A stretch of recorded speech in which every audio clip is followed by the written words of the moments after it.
Sinabi ng mahal na propeta sallallahu alaihi wasallam, isinumpa ni Allah ang mga kalalakihang gumagaya sa kababaihan at ang mga kababaihang gumagaya sa kalalakihan. At ito ang pangatlong palatandaan ng kawalan ng hiya.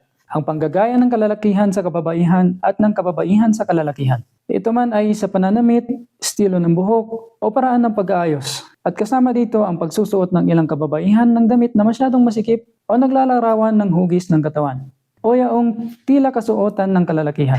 Pang-apat ay ang panggugulo o pananakit sa iba, sa salita man o sa gawa. At hindi natin may pagkakaila na maraming pangyayaring ganito sa panahon natin ngayon sa social media.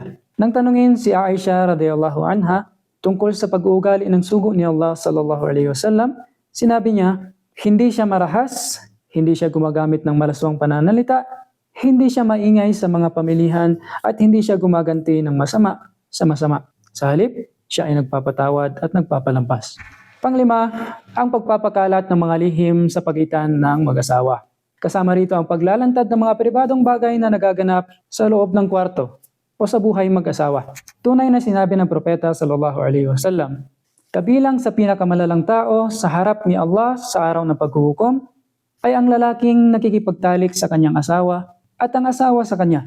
Pagkatapos ay pinagkakalat niya ang kanilang mga lihim. Ito ang mga palatandaan ng kawalan o pagkakaunti ng hiya. Naway nakapulutan natin ito ng aral. Assalamualaikum warahmatullahi wabarakatuh.